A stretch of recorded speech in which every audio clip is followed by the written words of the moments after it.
Le ministre de l'Agriculture et le ministre de l'Autonomisation des Jeunes supervisent à Nouakchott la cérémonie de signature de 2 protocoles d'accord entre la région du Brakna et l'Union nationale du patronat mauritanien. Le ministère de l'Environnement organise un atelier national pour le lancement de la contribution déterminée au niveau national de la Mauritanie dans le contexte du changement climatique.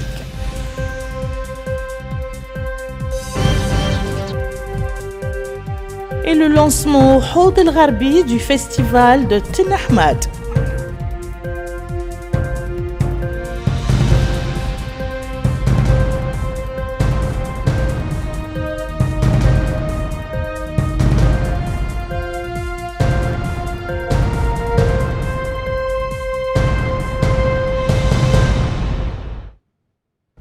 Madame, Monsieur, bonsoir et bienvenue dans le journal.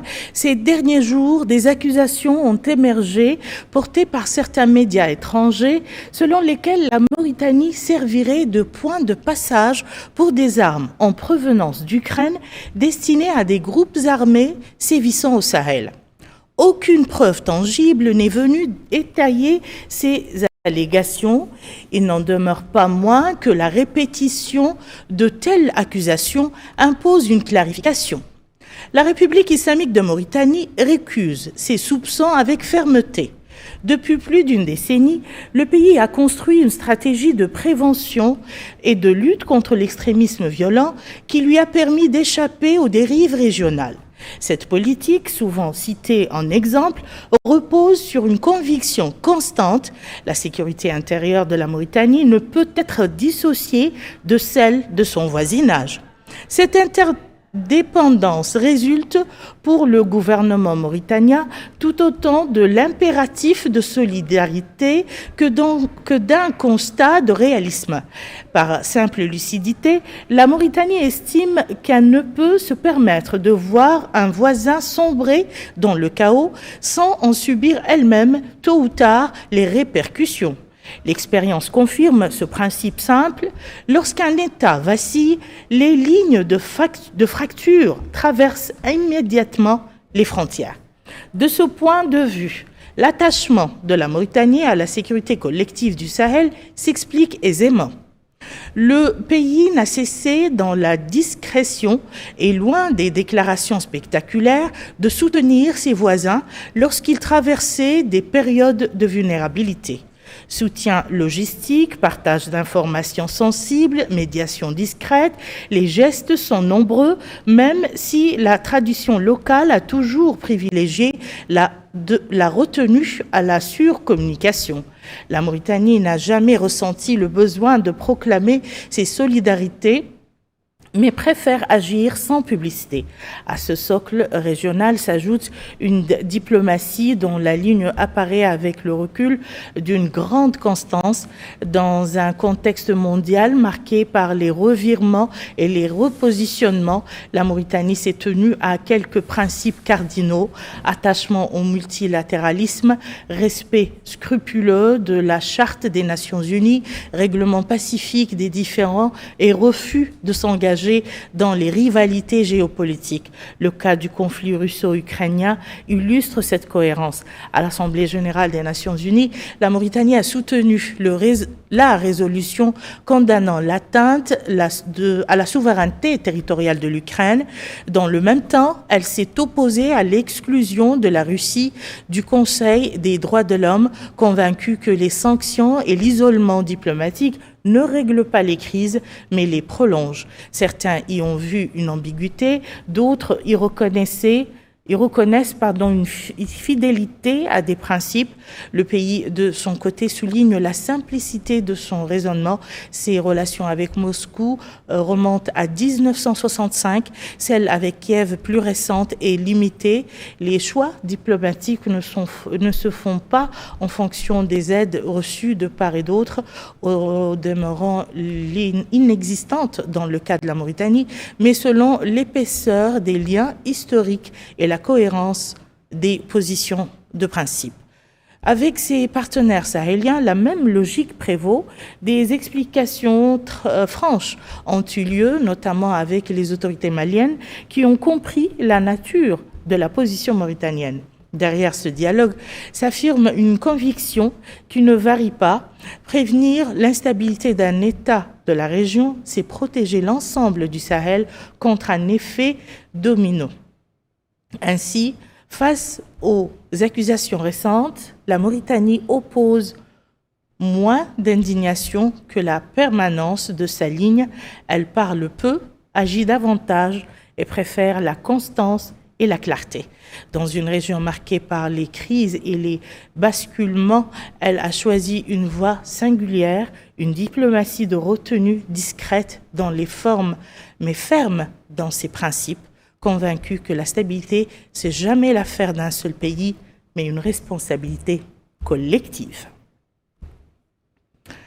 Je vous le disais dans les titres, le ministre de l'Agriculture et de la Souveraineté alimentaire et le ministre de l'Autonomisation des jeunes, de l'Emploi, des Sports et du Service civique ont signé aujourd'hui à Nouakchott 2 protocoles d'accord entre la région du Brakna et l'Union nationale du patronat mauritanien. Le premier protocole porte sur la création de 500 emplois et des formations dans les secteurs de l'agriculture et de la pêche, tandis que le second soutient les agriculteurs du secteur semi-pluvial. Bokar Belaban en dit plus. Le premier protocole d'accord porte sur la création de 500 opportunités d'emploi et de formation aux jeunes de la wilaya du Brakna dans les domaines de l'agriculture et de la pêche. Le second protocole d'accord porte sur le soutien direct aux agriculteurs pratiquant la culture sous pluie, avec la fourniture de 3000 heures de travail de tracteurs en plus de la fourniture de quelques machines agricoles, dans le cadre de l'appui à l'introduction de la mécanisation agricole pour la saison 2025-2026, au niveau des zones agricoles des wilayas de Dohod, Assaba, Brakna, Gorgol et Guidimaha. Et à cette occasion, le ministre de l'Agriculture et de la Souveraineté alimentaire, Memaoul Bebat, a déclaré que cette initiative s'inscrit dans le cadre des directives du président de la République, M. Mohamed Roucher El-Ghazouani, visant à promouvoir le secteur agricole. Il a indiqué que ce soutien technique permettra aux jeunes de mener à bien leurs activités agricoles. Le ministre de l'Autonomisation de la jeunesse, de l'Emploi, des Sports et du Service civique, Mohamed Abdallah Ouloudi, a lui aussi souligné que l'emploi des jeunes est une priorité absolue pour le secteur. Et il a indiqué que le ministère soutiendra l'intégration de 500 jeunes dans les secteurs de l'agriculture et de la pêche, tout en leur fournissant des services de transport et d'assurance maladie. Le président de l'Union nationale du patronat mauritanien, Mohamed Zine Abidine Ould Cheikh Ahmed, a déclaré que la signature de 2 protocoles d'accord fait suite à une visite d'une délégation d'entrepreneurs dans les wilayas de l'intérieur, où le besoin urgent de tracteurs et d'assistants techniques a été constaté. Et il a indiqué qu'un engagement a été pris pour fournir 3000 heures de fonctionnement de tracteurs aux agriculteurs les plus vulnérables. Et il a rappelé que l'intégration des jeunes dans l'agriculture répond à leurs aspirations. Le président de la région du Brakna, Mohamed El-Mustafa Ould Mohamed Mahmoud, au nom des présidents des régions de Dohod, de la Saba, du Guidimaha et du Gorgol, a salué ce protocole d'accord, soulignant que cette coopération avec l'Union nationale du patronat mauritanien traduit l'intérêt porté au développement local et au renforcement de la sécurité alimentaire. Le porte-parole de la société Simar Agri, Khatari Ahmed Cheikh El-Bizan, et le représentant des institutions de production agricole, Hasbi Amar Bouja, ont salué la signature de 2 protocoles d'accord, appelant au développement des compétences de la main-d'œuvre nationale. En d'autres termes, ils ont réaffirmé la volonté des entreprises nationales de participer à la mise en œuvre de ces initiatives qui renforcent le recours aux compétences nationales. Un atelier national a débuté aujourd'hui à Nouakchott pour lancer la contribution déterminée au niveau national de la Mauritanie pour lutter contre le changement climatique. Cet atelier vise à préserver l'environnement et à lutter contre le changement climatique. Le point avec Yad Alifal. La cérémonie a rassemblé membres du gouvernement, représentants d'organisations internationales, experts nationaux et acteurs de la société civile Ce lancement marque une nouvelle étape dans l'application des engagements pris par le pays dans le cadre de l'accord de Paris de réduction des émissions de gaz à effet de serre et d'adaptation aux effets du changement climatique. Prenant la parole à cette occasion, la ministre de l'Environnement et du Développement durable, Mme Messaouda Mtbaha, a rappelé la gravité de la situation. Le changement climatique est l'un des plus grands défis auxquels l'humanité est confrontée, notamment dans les pays sahéliens et désertiques comme le nôtre, a-t-elle affirmé, soulignant l'impact de ces bouleversements sur l'économie locale et les conditions de vie des populations. Elle a lancé un appel à l'unité et l'action collective. Les défis sont immenses et nécessitent la conjugaison de tous les efforts à tous les niveaux, a-t-elle dit. De son côté, le représentant résident du PRID en Mauritanie, M. Mansour Ndiaye, a salué l'engagement des autorités nationales, réaffirmant le soutien de son institution à la mise en œuvre des politiques climatiques nationales. Nous venons de bénéficier d'un rappel des enjeux de cet atelier. Et ce rappel est vraiment à propos. Parce que la cérémonie de lancement du processus d'actualisation de la CDN de la Mauritanie, dans le cadre de l'accord de Paris sur le climat, qui nous réunit aujourd'hui, symbolise clairement la volonté commune de l'ensemble des acteurs de bâtir un avenir plus durable et plus équitable pour toutes et pour tous. Tout au long de la journée, plusieurs communications et panels ont permis aux participants d'échanger sur les enjeux climatiques, les engagements internationaux et la stratégie d'adaptation spécifique au contexte mauritanien.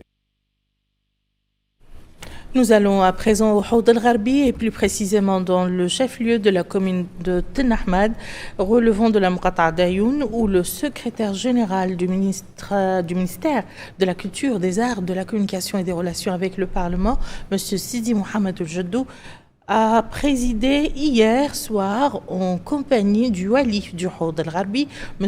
Ahmeda Mamadou Kelly, l'ouverture de la première édition du festival pour la culture et le patrimoine. Ce festival de 3 jours vise à faire de la culture locale une source de développement, un fondement de l'harmonie et du renforcement de la cohésion sociale. Restons toujours avec Yad Alifal. La commune de Ten Ahmad, dans la Muqata'a d'Ayoun, accueille depuis lundi la première édition du festival Ten Ahmad pour la culture et le patrimoine. Un événement de 3 jours placé sous le signe de la valorisation de l'identité culturelle locale et du vivre ensemble. C'est dans une ambiance festive que le secrétaire général du ministère de la Culture, des Arts, de la Communication et de la Relations avec le Parlement, M. Sidi Mohamed El-Jaddou El-Khatri, a donné le coup d'envoi de cette manifestation culturelle. Il était accompagné du wali du Houd el-Gharbi, M. Ahmeda Mamadou Kelly. Le festival ambitionne de faire de la culture un levier de développement, un vecteur d'harmonie sociale et un espace d'expression pour les talents. Le programme riche et varié mêle sessions scientifiques, compétitions sportives et spectacles artistiques. Dans son allocution, le secrétaire général du ministère a salué cette initiative, estimant qu'elle contribue à faire rayonner l'identité culturelle nationale tout en stimulant la créativité locale. Il a rappelé que la région de Ten Ahmad est depuis toujours un foyer de savoir et de vertu, grâce à ses érudits et à l'attachement de ses habitants aux valeurs traditionnelles. Le président du conseil régional du Houd el-Gharbi, M. Jemal Mohamed, et le maire de la ville, M. Mohamed Oul-Ali, ont également souligné le potentiel scientifique, touristique et culturel de la région, qui en fait une destination prisée des chercheurs et visiteurs. En marge de la cérémonie d'ouverture, la délégation a visité un stand spécialement aménagé pour l'occasion, mettant en lumière les richesses artisanales et culturelles de la région. L'application Hewiyeti permet à de nombreux citoyens d'obtenir facilement leurs états civils et autres documents par voie électronique. Cependant, certains utilisateurs se plaignent de la lenteur des délais de réponse, ce qui constitue un obstacle à l'obtention de documents sécurisés. C'est l'une des manifestations de la dématérialisation des services administratifs dans notre pays. Il s'agit de Hewiyeti. L'objectif de ce service est de permettre aux citoyens de bénéficier pleinement de ces avancées numériques. L'expérience unique avec l'application Hewiyeti est d'avoir un accès transparent aux informations personnelles tout en garantissant la sécurité et la confidentialité. Concrètement, le système Hewiyeti permet aux utilisateurs de demander des passeports, des cartes et extraits du téléphone portable de l'utilisateur, de payer directement les frais résultant de ces demandes, assurer le suivi des étapes de délivrance de ces documents grâce à des notifications que l'utilisateur reçoit successivement, assurer le suivi des étapes d'émission de cartes grises et d'autres services. Justement, les citoyens affirment que le système Houiyeti est efficace. Il permet de gagner beaucoup de temps. En d'autres termes, il permet de profiter pleinement d'une variété de services distingués sans avoir à se déplacer. Mais certains voient autrement. Ils trouvent des défauts comme la lenteur dans l'obtention du document d'identité. Au niveau de l'administration, le directeur du centre d'assistance Houiyeti, Mohamed Abdi, explique que l'application Houiyeti développée localement vise à apporter une transformation qualitative en termes de services. Un système technologique conçu et créé localement qui continue d'enregistrer des adhésions et permettant ainsi de délivrer plusieurs types de documents et titres sécurisés comme des passeports, cartes d'identité, des cartes grises, entre autres services. En somme, l'implémentation de ce système d'identité numérique dans notre pays représente une avancée significative vers la modernisation et l'efficacité des services publics. De nombreux Nouakchotois recherchent des espaces de loisirs et de détente qui, pour profiter d'une promenade tranquille, qui d'une sortie de famille loin du carcan et bruit de la ville, cet engouement pour les environs de la capitale coïncide avec les températures élevées que connaît Nouakchott en cette saison automnale. Yogi nous en dit plus. À quelques kilomètres au nord de Nouakchott, des campements touristiques traditionnels offrent aux visiteurs une échappée loin du bruit de la ville. On y retrouve l'authenticité de la cuisine mauritanienne, accompagnée de chants spirituels dans une atmosphère paisible propice au repos. Ces espaces sont aussi des lieux de partage où familles et amis se réunissent autour du thé, perpétuant un rituel emblématique de la culture nomade, marqué par la simplicité et la convivialité. Initiés par de jeunes entrepreneurs, ces projets valorisent l'héritage pastoral tout en créant de nouvelles opportunités d'emploi, faisant de ces campements à la fois des refuges culturels et des moteurs sociaux. Et voilà qui met fin à ce journal. Je vous en rappelle les principales informations. Le ministre de l'Agriculture et le ministre de l'Autonomisation des Jeunes supervisent à Nouakchott la cérémonie de signature de 2 protocoles d'accord entre la région du Brakna et l'Union nationale du patronat mauritanien. Le ministère de l'Environnement organise un atelier national pour le lancement de la contribution déterminée au niveau national de la Mauritanie dans le contexte du changement climatique.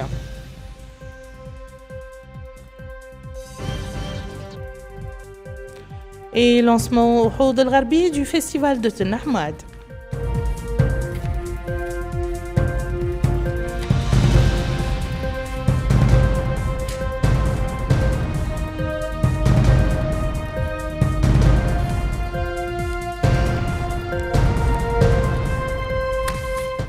Merci, madame, monsieur, de nous avoir suivis. À demain, Inch'Allah.